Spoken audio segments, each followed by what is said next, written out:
Bom dia, graça e paz, meus irmãos. Que Deus abençoe a todos. Amém. Hoje estaremos finalizando o livro de Primeiro Reis, meditando e expondo os capítulos 20, 21 e 22, encerrando aí uma série de leituras de versículos abençoados e de muita graça de Deus.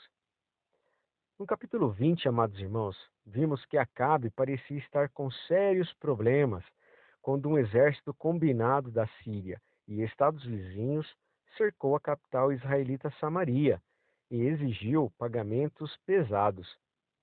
Acabe, a princípio, se submeteu, mas quando suas exigências aumentaram, ele mudou de ideia e decidiu lutar, como vimos entre os versos 5 a 12.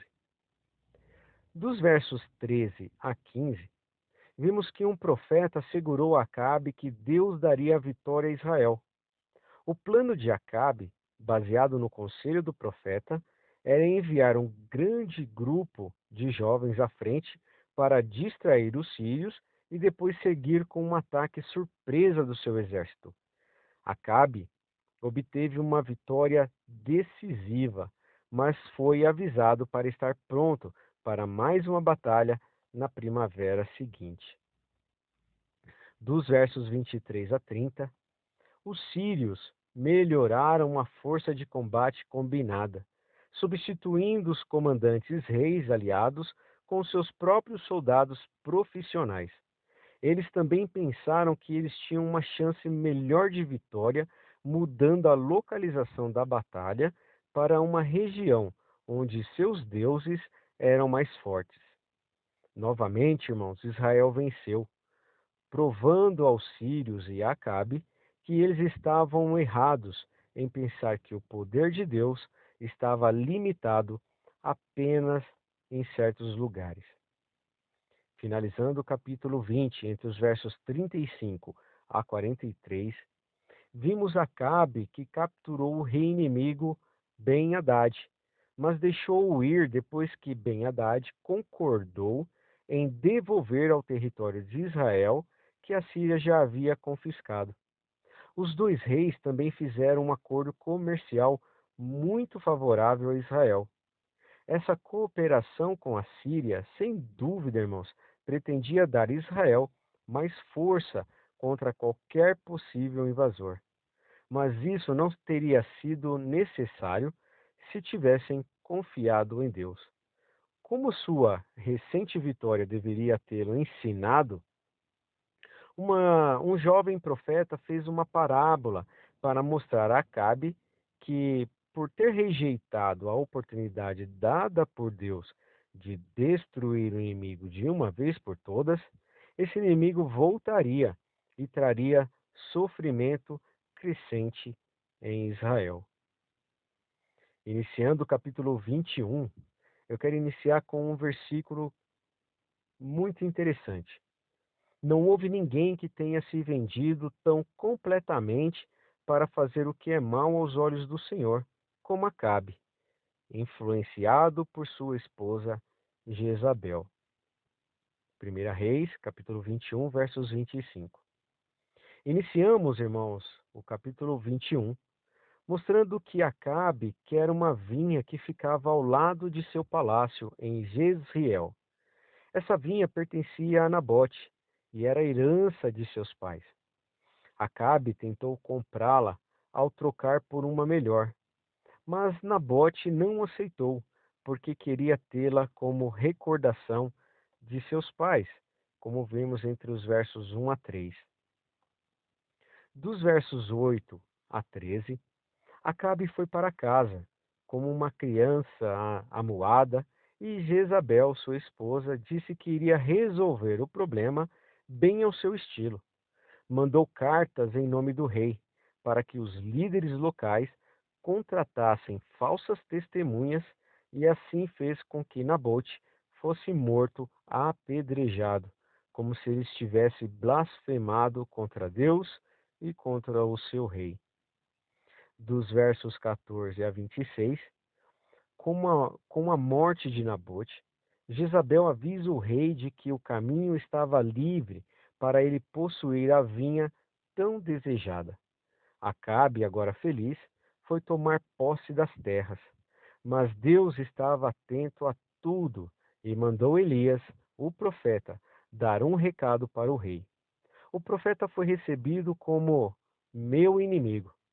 Falou sobre a morte de Acabe e de Jezabel, e que a carne de ambos serviria de alimento para os cães e para as aves, pois ninguém se vendera para fazer o que era mal perante o Senhor, como Acabe, influenciado por Jezabel.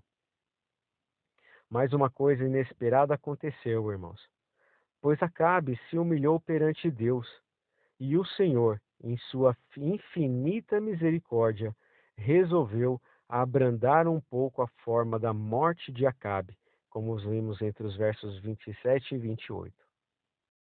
E finalizando, irmãos, o capítulo 21. Muitas das vezes, irmãos, não compreendemos esse amor de Deus para com o ser humano, apesar de todos os erros que cometemos.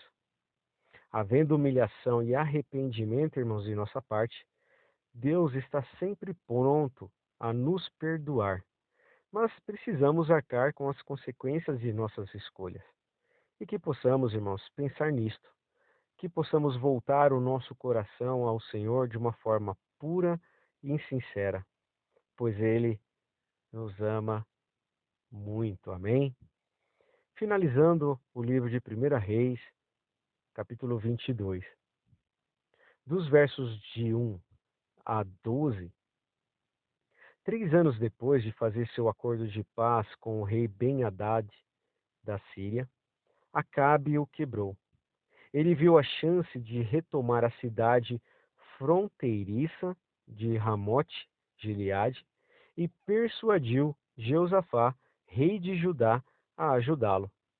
Josafá havia feito uma aliança com Acabe, fazendo seu filho Jeorão casar-se com Atalia, filha de Acabe.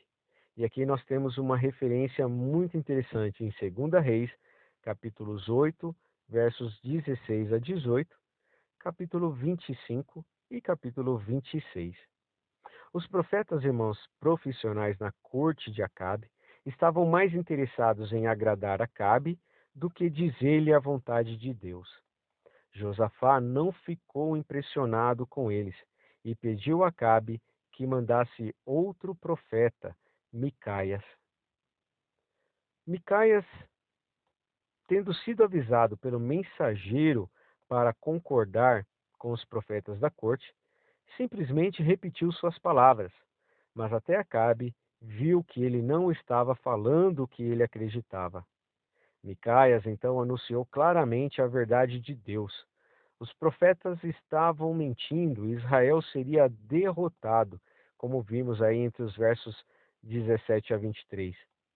Quando um dos profetas da corte se opôs a essa afirmação, Micaias sugeriu que ele passasse um tempo sozinho, buscando a vontade de Deus, em vez de simplesmente tentar impressionar o rei.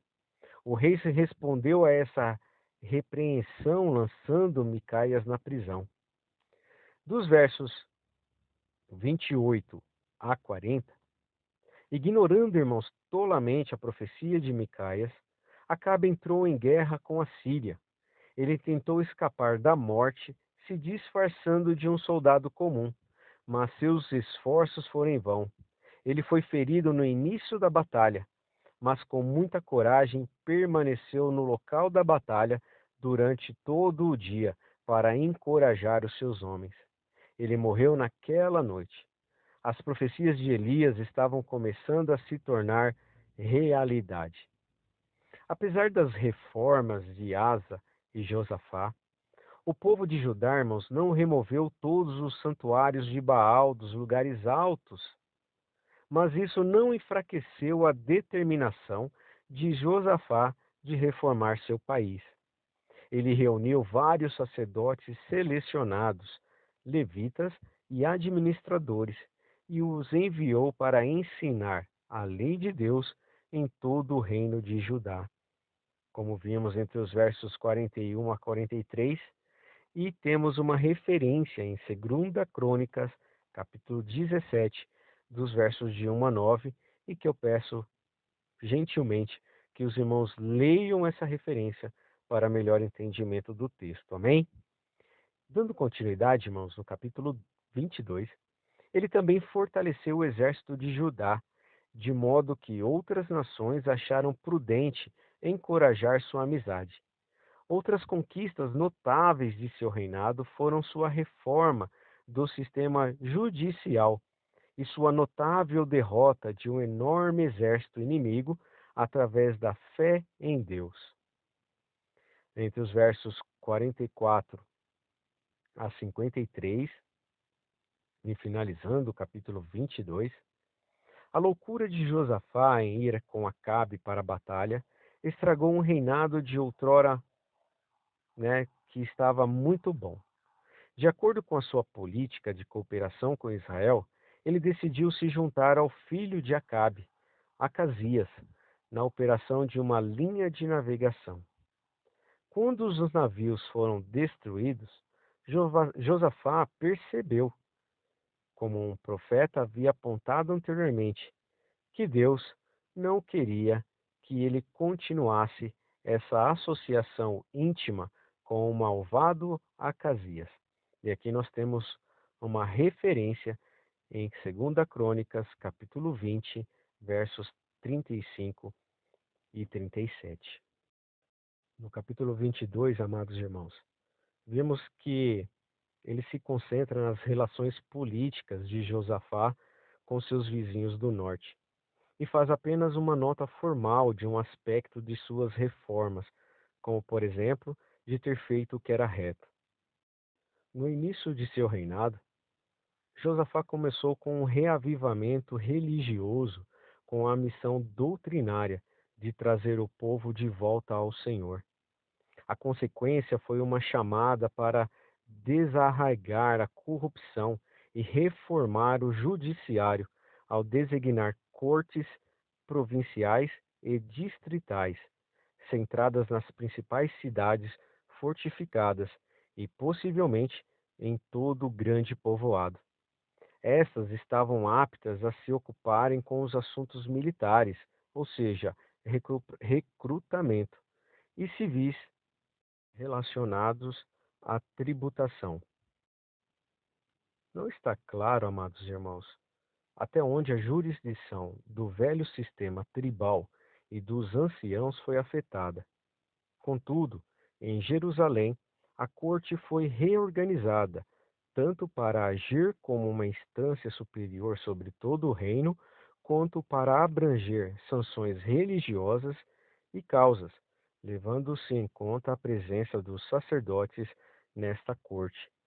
Finalizando o capítulo 22, essa referência temos em 2 Crônicas, capítulos 19, dos versos 8 a 11, e também uma referência muito interessante em Deuteronômio, capítulo 17, dos versos de 8 a 13.